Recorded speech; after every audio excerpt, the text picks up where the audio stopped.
We are in Yaakov and we're in 57b. So it says, Makom, so the Mishnah stated, Makom Shenekra Mimenu Avodakuch Gelulim. That if one sees a place from which idolatry has been uprooted, they say the bracha, praised are you, Hashem, our God, King of the universe, who uprooted idolatry from our land. So Tana Rabbanan, our rabbis learned in the Mishnah, in the Braita, sorry. Haroa Miraculous. If someone sees the idol of Miraculous, and here he explains that Miraculous is a euphemistic name of a certain pagan deity.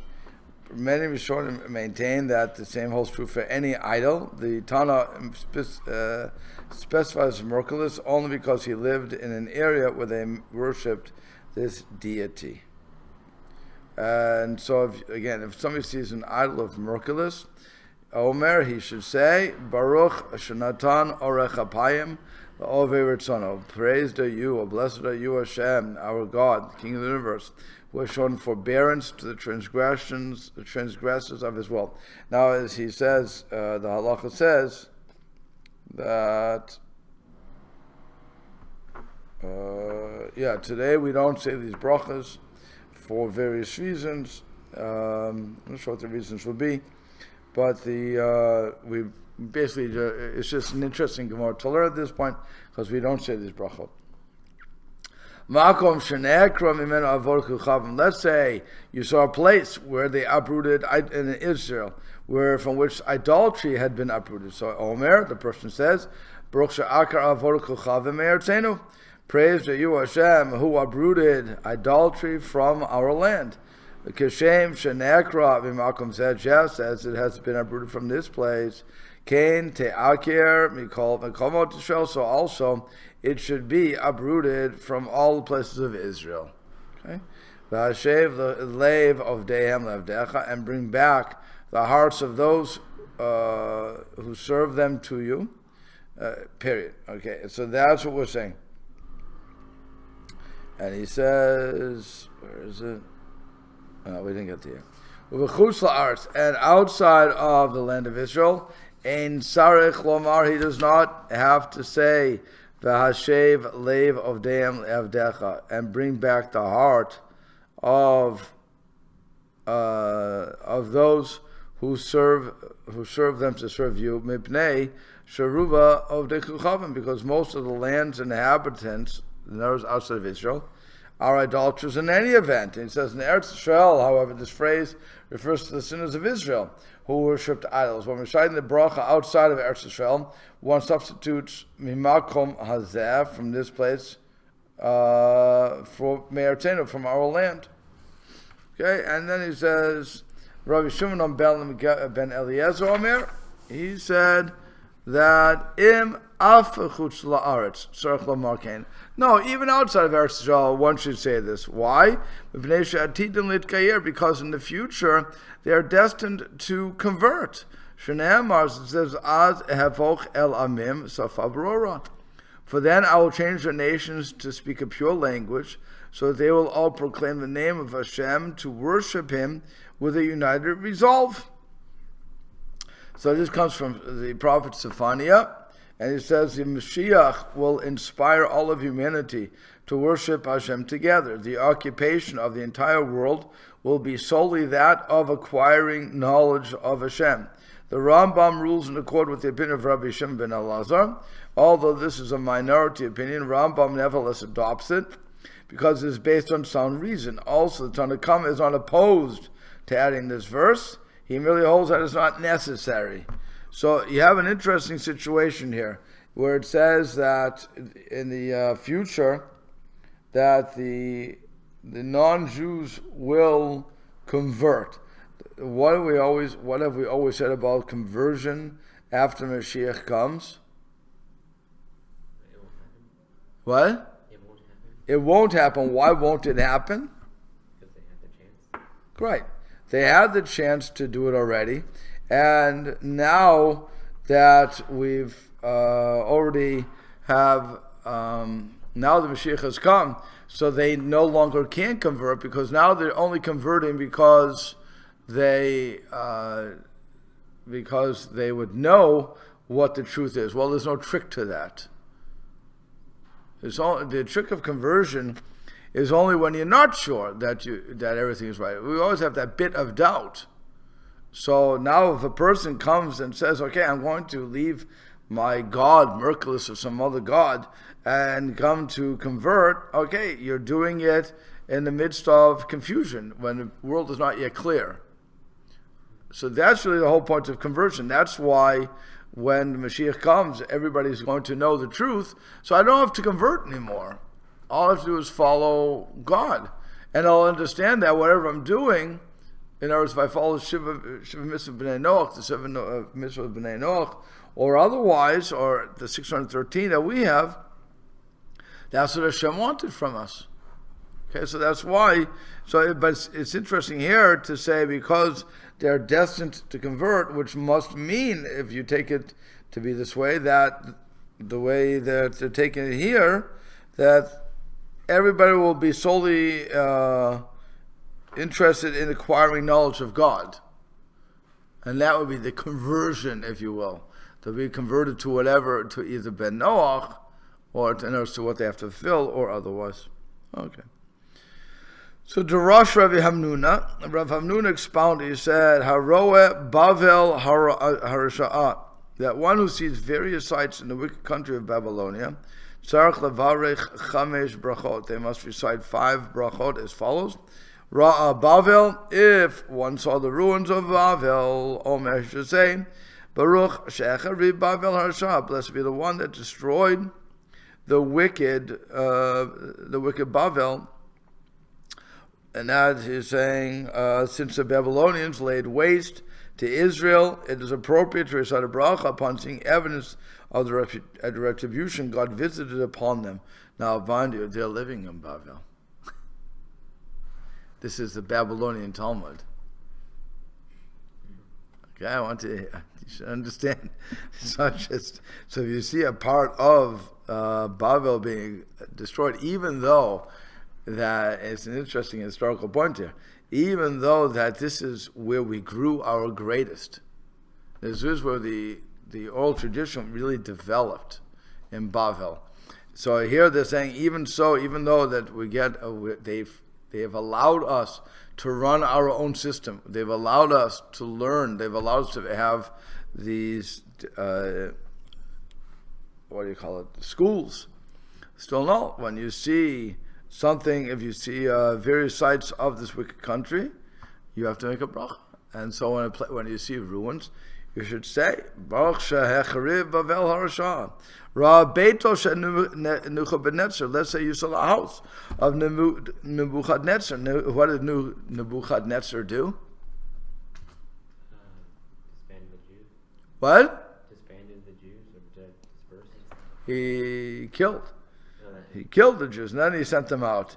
He destroyed Israel, and he put everybody into galus. Correct. So if you see the ruins of his house, Omer Baruch Shechariv Beito Nebuchadnezzar Rasha, blessed be the one who destroyed the house of Nebuchadnezzar the wicked. Yeah. When it says his house, that means the house he was living in before he went crazy, right? I'm pretty sure. What do you mean he went crazy? You mean from this fly or something? No, it's like I don't know if this is how historical this is, but like the thing is, he was doing okay until he started losing it, and then eventually he just sort of went out into the field and started eating grass like an animal, and died there, or something like that. I seem to remember the story. So, right. So the answer is, it's just anytime you see the ruins of the house, so his palace. Okay. His palace. And it says that, like I said, he ultimately was the one to destroy the temple. So it makes sense that if you see his house destroyed, since he destroyed the temple, it's what we call midah keneged midah, trait for trait, measure for measure. Hashem, since he destroyed Hashem's house, even though that it was going to be destroyed anyway, he didn't have to be the volunteer. But since he did it, so Hashem would destroy his house, his palace. And ultimately, by the way, what's destroying a house? Destroying the family. And I was taking away the whole Dynasty, thank you. Take away the dynasty. So he says, so Ra'a Gov Shel Ariot O Kivshan Ha'esh, if one sees a lion's den or a fiery furnace. So then you should say, blessed be the one who did miracles for our forefathers in this place. In the lion's den you had who? Daniel, right? So Daniel was cast into the into the lion's den, and who was in the pit? Avram was one, Kivshan nation out. The other people were Hananiah, Mishael, and Azariah. Okay, so either one, because so either one of those characters. If you would, this is in Bavel. So where was Avram? Avram wasn't in Bavel, was he? There's Nimrod. So Nimrod would have to be in Bavel for that to work. Remember, we're seeing a Kivshan Eish in Bavel, in Babylonia. So again? Babylon was in Mesopotamia. Right. Or Iraq and stuff is. Right. So, what was Nimrod? The question is where is Or Kasdim. So you have to understand where Or Kasdim was. If Or Kasdim was part of Bavel, which I don't think it was, so then if you would see it, that would be one of the other characters who go into it. But if it's I'm pretty sure Or Kasdim was not in Bavel though. And it was run by Nimrod, and Nimrod would have been near Bavel. So I'm not 100% sure where it was. Wait, is Bavel Babylonia, or is that different? Sorry? Bavel is Babylonia? Yes. Oh, so where's the tower of Bavel? Where? In Bavel. But it wasn't. It was so Babylonia goes all the way back to the tower of Bavel. Yeah. Oh, okay. Well, the land doesn't change. No, but Bavel is Bavel all the way to the all the way to the destruction of the first temple. There's a group and beyond. And today it's called Iraq. But there's a group of people that had dominion over that area. But I'm saying it's been called Bavel ever since then. It was called Bavel because of the event of the tower. Right. That's what it's called, Bavel. Okay. But I mean, because people usually what happens is if a new group or a new dynasty comes in, they change the name of the country. Right. But this country has been colloquially known as Bavel or Babylonia, right, all the way through until it became, I guess, the area is still Iraq. The area is still Bavel, but it's now known as Iraq. Correct. So. Yeah. So I'm not sure when that would have changed, right? But yeah, so Bavel remained Bavel all that time. So Ra'a miraculous. So again, if one sees miraculous, then what happens? Omer Baruch Shantan or Orech Apayim. Again, we just said this, so I know I'm saying it again. Yeah. Was Nebuchadnezzar? Yeah. Was he a descendant of Nimrod, or? I don't know that. I think it may have been a different dynasty. Right. I'm not sure. So if one sees miraculous, so what she's saying, blessed is the one who is shown forbearance to the transgressor of his will. If one sees a place from which they take earth, what they take an earth for, there is a place in Babylonia from which an animal cannot leave unless some of that place's earth is put on it. This phenomenon is a symbol of a Babylonian curse.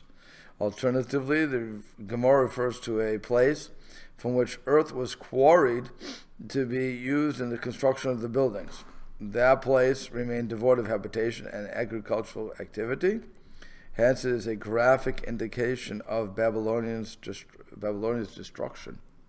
Okay, so if one sees that, then Omer Baruch Omer V'Yoseh goes Makayim. Blessed is the one who says and does, decrees and implements, which means Hashem decreed that Babylonia would be destroyed and fulfilled his word. Yeah. So is it saying, you mean this wasn't when you see an area where they would take dirt and put on an animal in order for it to move? Or are they saying you say it's when you see a quarry of Babylon? Either one. Oh. That's why it says alternatively. Inami, it'll be. So either one. It's going to be either because And that's where they would do this cursing, or it was a place where they quarried their they got their stuff for the construction. Yeah. What was this curse? Sorry? Couldn't go. It's a Babylonian curse. You're asking me what it is? I have no idea. Okay. I have no idea what the curse is. Rashi, I don't believe. Was it a curse on the animal that it couldn't move, or was it a curse by putting the dirt on the animal?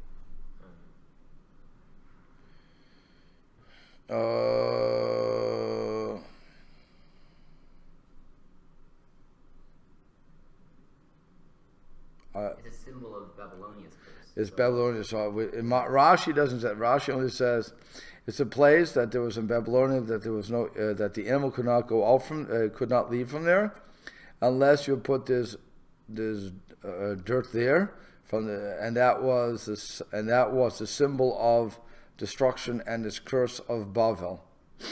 So it was destruction of it was the sign for destruction. So that was the. I don't know why. That was the graphic embodiment of the God's curse against Babylon. Yeah. Okay. And so. Wait, God's curse against Babylon was to be destroyed, or the fact that Babylon is destroyed? Well, I think Babel did it for a different reason, but that was, and it could have been a sign for destruction from Babylonian side, but it turned out to be a sign for their destruction. Again, I'm not, when it comes to these things, it's very hard to understand who's cursing whom. What does it say here? It says, if here is Shri, lay down on my neck. Okay, let's go to the first one. Yeah, so, I'm not sure. More than what Rashi says, I don't know. So Rava ki having chaze chamare deshakle afra. When Rava would see donkeys carrying away the earth, again, this is in either the two ways we just said. Either it's where they're quarrying or they're putting this dirt on top of the animal. So what would happen? Tarif lahu yada al gavehu. He would slap them on their backs with his hands, the amar, and he would say, Ruhutu tzadike lemebad riuta de marachu. So run, O righteous ones, to perform the will of your master, because that will lead to destruction. Yeah. So you walk up next to them and slap their back. Say it again. People or the animal? Right, the people. The animal. The donkey, okay. The donkey. Because if the donkey's moving, it's being led somewhere. So. Yeah. So he would. You go up to He would approach and say, keep going, run, perform the will of your master. Now see the destruction of the place. Again, you have to imagine that here you are living, the Babylonian exile was not so bad. Okay, like Jewish America could. It wasn't so bad. They destroyed our temple, and yes, they exiled us 100%. And for that, that's why they were being cursed. But it's as far as growth, we really never ran out until recent history. I mean, we were there for a good amount of time until the Iraqis went crazy. But we were there. We had communities, and they're very old communities, older than Europe. And Europe is a couple, probably 1,000 years. So you can, and it was a very rich tradition, and yet here we have these the rabbis who are very much past the destruction of the temple too. It's not that they were, they witnessed it. They did not witness it. We're talking about the Amoraim, yeah. So you're also late in these statements. So then he says, Ma bered Ravina ki have ma to the Vavel. When Ma, the son of Ravina, would come to Babylonia, have a shakil afra besudara. He would take some of its dirt in his turban, v'shadei levara, and throw it outside. The kayam ashem to fulfill that which was stated. V'tei tiha v'matateya hashmed, and I will sweep it clean with the broom of destruction. Which finishes, and then he says the verse is plain, meaning is that Hashem will remove all benefit and goodness from Babylonia. Yeah. So is he in a house now? Because before I said he was. Is this a different person? Yes. Okay. So this is. One was Rava and one was this Mar, the son of Ravina. Okay. Two different people. So this person would take dirt from his house. No, he would come to Babylonia. He would take some of the dirt in his turban, throw it outside. Of Babylon. Babylon. Okay. Taking it out of Babylon. Oh, take dirt out of It Babylon. doesn't do much good to pick it up and put it back down. I know. I thought he was in a house or he was in the quarry. There's a thing in the quarry, so he picks some dirt up, and throw it out the quarry. No. No. Like the donkeys carry it away. Right. They're carrying it away. Is that Okay. the thing? Yeah. Okay. Let's go on. So Amar Rav Ashi. So Rav Ashi said, Ana hai de Rav Hamnuna lo shmile. I did not hear that teaching of Rav Hamnuna elami daita barachtinhu lekule. But I nevertheless recited all of those brachos based on my own reasoning. Okay. So Amar, next page. Just Samaria or Shomron was the capital of the northern kingdom of Eretz Israel, the kingdom of the 10 tribes. Then that was the ones that would be lost. Okay, so Amarav Yirmiyah ben Elazar, he said, "Nitkalu Bavel v'nitkalu shecheneha." When Babylon was cursed, her neighbors were also cursed. And he says the very curse that befell Bavel harmed the neighboring lands as well. This is coming from the Torah, which says, "Woe to the wicked man, woe to his neighbor." How do we know that? Because it says, "Nidkala la Bavel nidkalu shechaneh dechtiv." How do we know that they were cursed? That the neighbors would be cursed? Because it says, "V'samtiha." The verse says, "V'samtiha the morash." And I, God, will make her, Babylon, the estate of wild birds and pools of water. Wild animals will inhabit the wasteland that will become Bavel. These in turn will ravage the neighboring areas. And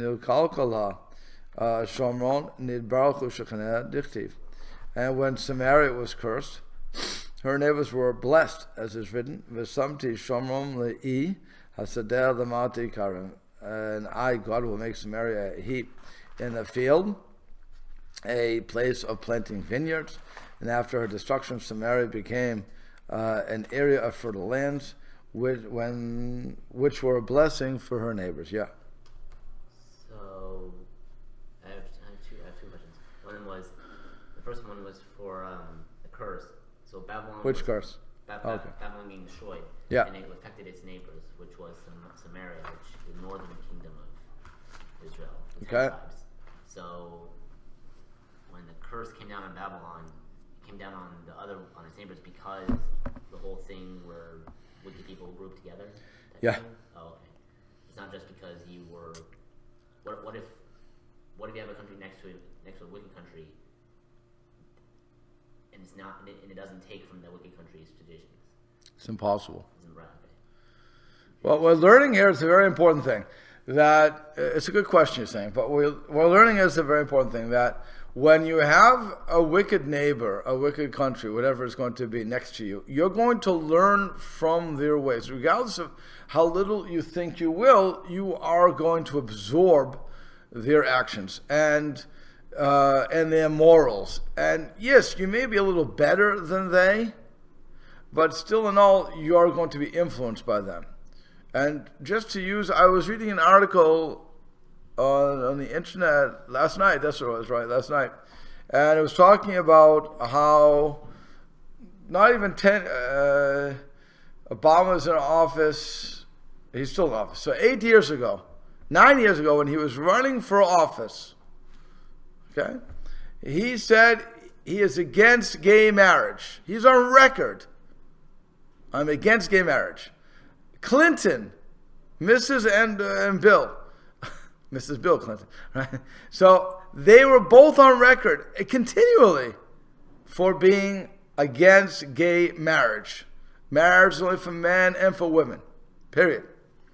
Within 8 years, They both did a flip-flop on that. And now, if you say anything against the LGBTQ community, Q is for questioning. In other words,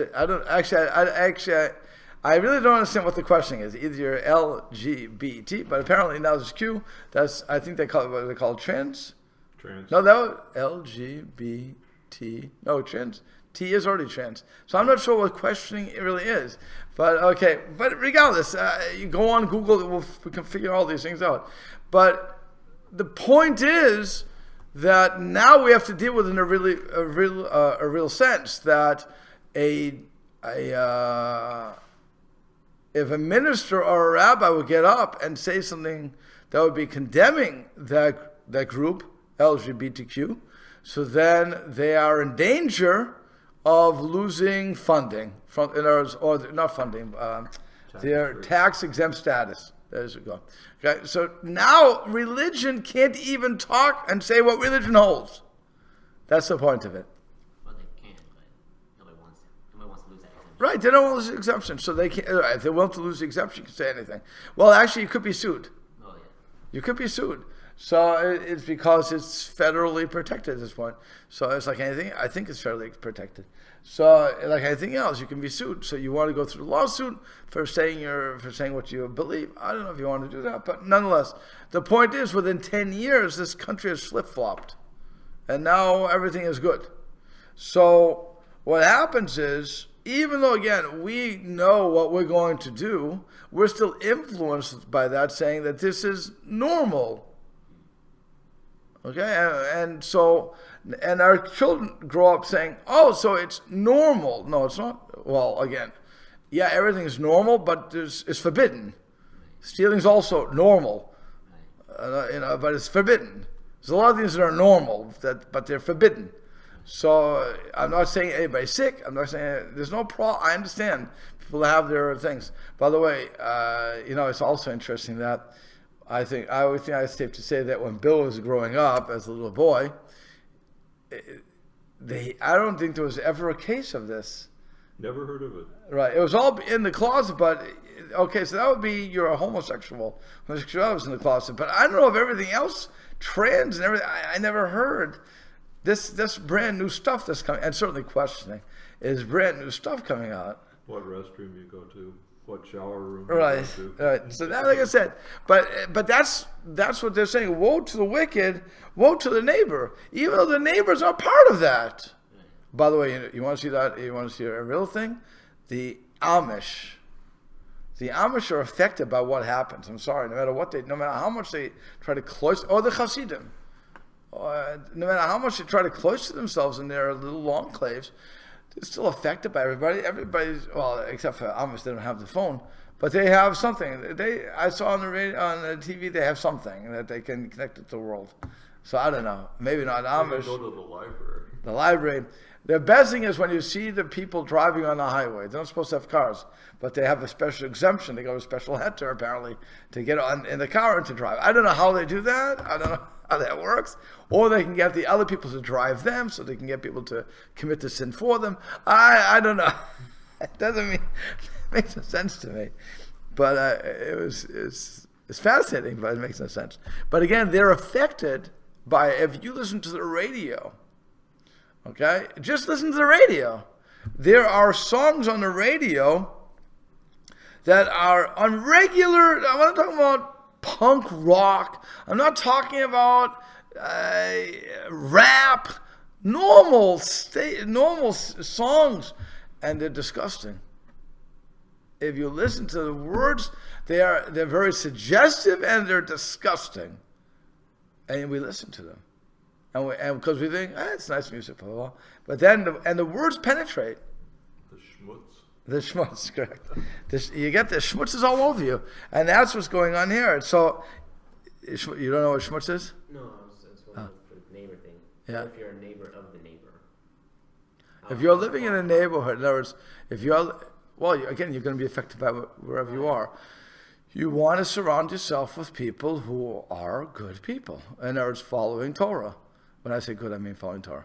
You want to surround yourself with that. So yeah, ultimately there's going to be somebody who's not, but hopefully you surround yourself with those who are, and for the most part insulate yourself, which is, they call it, in order to discourage that, by the way, they'll call it a ghetto. Because they'll say, oh, you're making it your own ghetto. No, I'm not making a ghetto. First of all, learn what a ghetto is before you start using the words. And then it was a munitions place, right? That's what the original ghetto was, the munitions place, if I remember correctly, in the old country.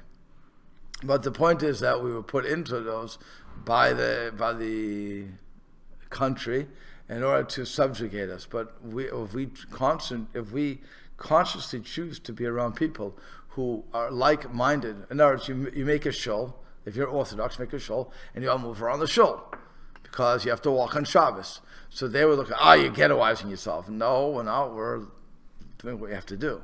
We can't live 2 or 3 miles from the shul because then we can't get there on Shabbos. So we have to use common sense here. So you want to say ghettoizing, I say building a community. It all, it all depends how you're going to look at it. But again, I'm surrounding myself with people who are like-minded. Now, when people move into the Jewish neighborhood, non-Jews, when they move into Jewish neighborhoods, what happens to them? Let's say they're non-religious. They will become more religious as a result of that, because they're influenced by their community, right? So they see all these Jews doing what they're supposed to be doing, and so they suddenly decide that they don't want to be left out, and they're not going to be Jewish. So they start to go to their church more. They start to bring the kids up because they want the kids to understand that they're not Jewish. They will make beautiful decorations on Christmas, not just a simple light, but they will deck the halls with balls of what's your song? Holly. And they will be multicolored lights, and you'll say, "Oh, that's very nice." Okay, that's beautiful on the mitzvah, by the way. But that is really when you see that, as compared to when they're not there, they don't really do it that much. You can drive around. You don't see, as a person who drives around, I don't drive around that much, certainly not at night, but I don't see any Christmas lights. It's crazy, except in my neighbor. But it's, for the most part, you don't see them anymore. Now, it could be money, it could be a lot of things. I'm not sure what's stopping everybody these days. But it used to be in the old days that everybody was doing it. So, no. They have a lot of experiments in schools where they'll take a kid that's performing very low level. Right. And they'll put him into a high level class. And it'll kick up. And immediately. Right. You are definitely influenced by your surroundings. That's one of the cases, right? That if you put a kid in a kid who's not doing well into a class that is doing well, bang, he shoots right up. Normally, unless there's something wrong, but the child will increase because you want to be like the people around you, as long as they're not idiots. Socialize and be part of the group, and so you can be elevated or you right. can be lowered. So at a certain point, when you have enough influence on one side, that if you have good and bad, or you have the Torah versus secular. If you have more Torah, that will influence the secular. But if you have more secular, that influence the people learning Torah. Yes. Okay. 100%. Goes both ways. And you should know that NCSY is all about that. NCSY, which is a youth group, obviously for Jewish youth. So if the way that NCSY works, when it really works well, is when you have more religious people than non-religious people in the group. Because what happens is the non-religious person sees that the religious kids are normal. Number one, they're normal. They have some of the same problems that they have problems, concerns, likes, dislikes as the non-religious guy. So in other words, we show that, hey, you know what, we're not fanatics. We also know what's on TV, internet, social media, whatever. We're also adept in that. And more than that, we we can learn from each other. So now, again, the majority of the people are going to be religious. They're going to be singing the songs. They're going to be involved in it. So this non-religious person, again, when it works properly, is going to want to rise to that challenge. And they're going to want to learn more about their background. And they bother their parents, and the parents hate it, and it's just why. But they make everything uncomfortable. And by the way, when does growth happen? If you look at Piaget, who was a behavioral guy, he said the only way to grow is through conflict. And conflict means within yourself, not I have to punch somebody else. Okay, conflict means I have this way, and you're presenting me with something else. Wow, and they both seem to be working, or one works better than the other, so I have to figure out, why am I still doing what I was? Let me try the other thing. That's conflict. And through conflict, we grow. By the way, the religious person, by hearing the non-religious person's questions, also, and they have to answer them, they also grow when they realize, wait, I don't know that answer. So then many times they'll go back to their rabbi, their mother, their father, the books, whatever they're going to do. They do the research, and they come out stronger for it too. So NCSY doesn't only makarev, it doesn't only bring the non-religious to the religious, but it brings the religious person higher in their appreciation of Torah than if they would just be around themselves, because when you're by yourselves, you really don't ask the questions because you're not being challenged. You understand? So conflict helps everybody grow. If you're willing to grow, by the way. You have to be willing to grow too. Yeah. You know, the scientific concept of critical mass, it really works in personal, in social situations. Right. You can only bring in so many, you know, the division within a group. Right. The ones will take over. And Yeah. that conflict, it does. Right. You know, we learn by, we see it in our lessons here every week. Right. You have to be challenged. Correct. You have to be challenged and you grow. The problem, by the way, if for a religious person to go into a non-religious area thinking they're going to change the non-religious area is a big mistake.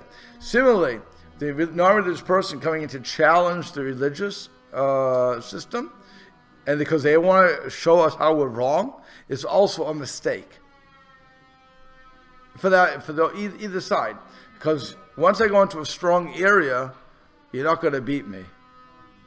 I'm going to beat you in the end. I'm going to wear you down. You're going to realize you're wrong, which is why if you watch any of these movies where you have either side who's in minority, the majority always sticks over. Which is why in Star Trek, there's the enemy was the Borg. And their tagline was, resistance is futile. We have the majority. Resistance is futile. You can try, but you're going to lose. Now, in the end, of course, they destroy the Borg.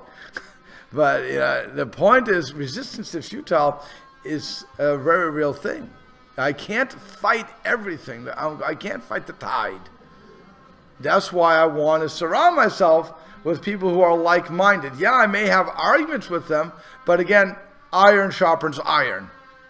So the more we argue this out, the clearer understanding of what Hashem wants becomes clear to us. And we can follow that, but we have to be doing it, like I always go back to, L'Shem Shamayim, for the sake of heaven, and not because I want to prove you I'm right. Okay, so it's not a matter of, I want to say I'm right, I want to say, what does God want? There's an athletic principle. Like if you're a tennis player, you Right. want to get better, you're a swimmer, any kind of athletics, you always have to compete against people that are better than you. Correct. You have to have something to aim at, and that becomes part of that struggle. And you know, it's very much the Yitzhara and the Yitzhar Tov. We have these.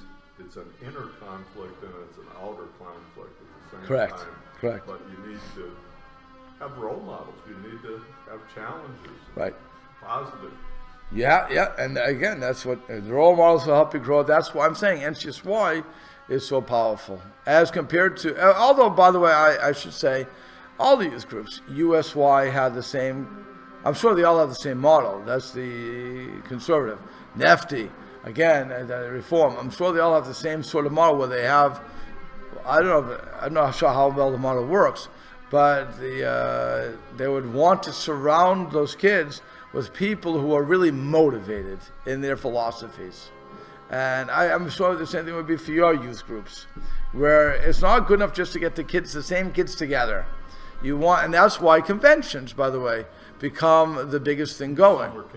Summer camps, conventions, where you're seeing 300 kids or 200 kids, and again, a majority of them, you're hoping, if they do their job right, majority of them are of the really turned on, influential kids who are going to say, "Oh, you got to do this, you got to do that," for good. I'm talking about, you can put film on. You have to, unbelievable. Come to davening, learn Torah with me. You don't want the kids who are saying, "Let's skip it, man. Let's go out and smoke and drink." No, that's not the guys you want. And so, if you're going to get that, then you ruined your group. Like in education, you can see the opposite of stimulating kids, and that's when you have a really bad school, the bad classes. Right. It's a race to the bottom. Yeah. Where they compete to see they take pride in being the worst. That's right. That's right. You don't want that. You don't want to race to the bottom. Okay, let's continue on. So here we go. Amma Rav Hamnuna. So that answers the questions. Yeah. Okay. So Amma Rav Hamnuna. Rav Hamnuna said, "Haroa Uchluse Yisrael Omer." So if one sees multitudes, a large group composed of at least 600,000 people. Oh, that's a big group. Okay. So you see at least 600,000 people. What happens of Jews? You should say, Baruch Chacham Harazim. Blessed are you, the sage of secrets. And Rashi explains, the one who knows the secret thoughts of every person in the crowd. There are 600,000 types of intellectual aptitude. Thus, a crowd of 600,000 presumably includes among its ranks every form of human intellect. For this reason, the Torah was given that sign to 600,000 people so that it would be accepted and understood in every possible way. Despite the vast range of minds and personality in such a crowd, God knows the secret thoughts of every person present. Hence, upon seeing a crowd of this number, it is appropriate to praise Hashem's infinite awareness. Another way to understand this is, although the members of such an immense crowd presumably possess between them every type of intellectual ability and achievement, they are not privy to the areas of knowledge beyond human grasp. Therefore, one who sees a crowd of this number should praise the sage of secrets, to whom the secret knowledge exclusively belongs. Okay, so that's number one. And then it says, Ochle ovde uchluse ovde chachavim. If one sees a multitude of idolaters, so what should he say? Busha imchem, your mother is embarrassed. Okay, so because they're all worshiping idols, goes against all the logic. Yeah. Can these be? These said like when people get together for a good reason, or just for any reason? Any reason. If you went to the Super Bowl, I don't know, there's not 600,000 people there, but if you would go to the Super Bowl and you would see all these people, so then if you know who you're talking about, so you could say Busha Imchem. Again, they're idolaters. If they're praying to idols, we're not talking about people monotheistic.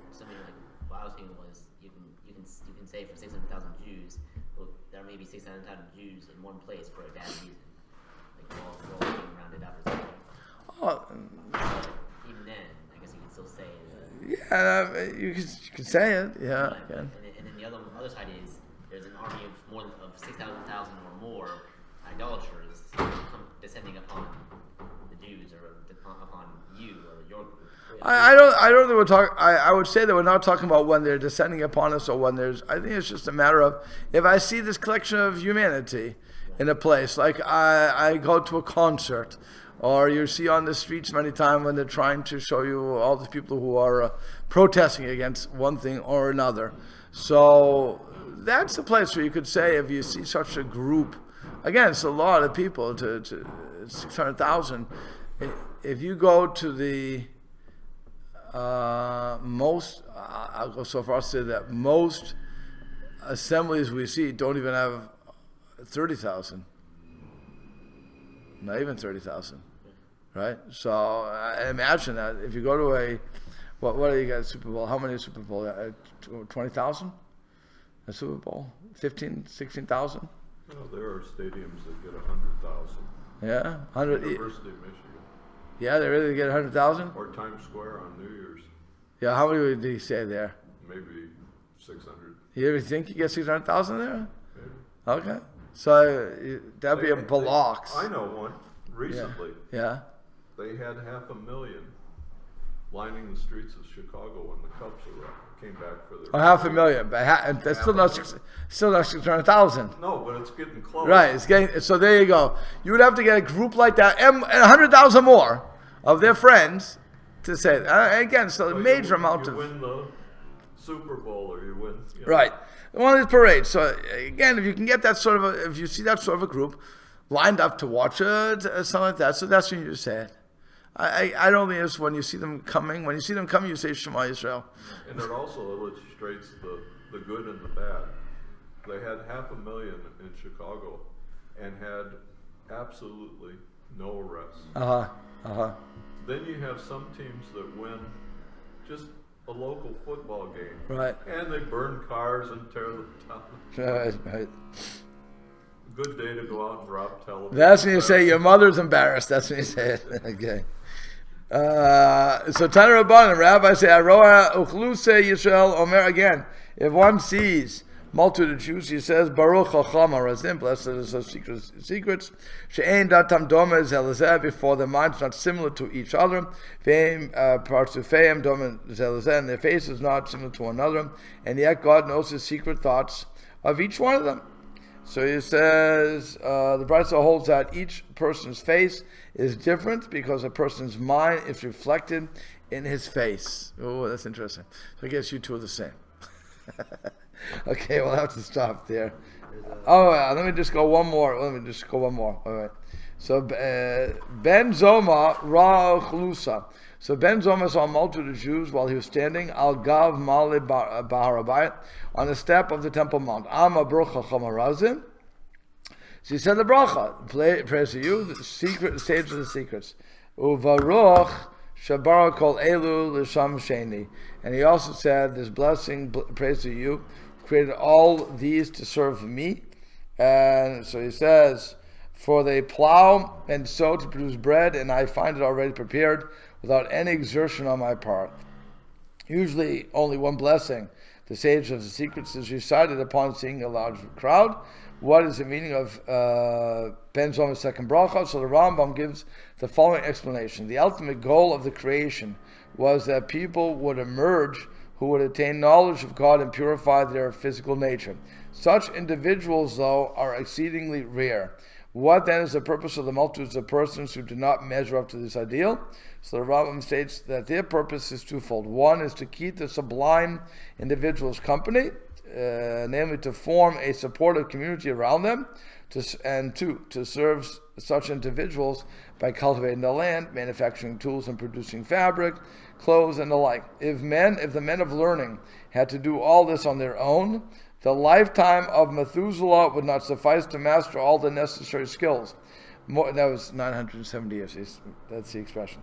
Moreover, such preoccupations will leave them no time to study Torah or perform mitzvot. Ben Zoma was one of those rare individuals who had achieved the goals for which the world was created. He therefore knew that the purpose of the entire crowd of people before him was to provide him with his needs. In gratitude to Hashem for supporting him in this manner, he declared, praise to you who created all of these to serve me. And that is to get me what I need. And that way I can do what I have to do. It's an interesting way to look at it. Yeah. So you said somehow the face is somehow faces. What was that again? Since the face is the person's mind reflected in his face. So there's Willie Nelson, one of those is a country song. Like one of the lyrics is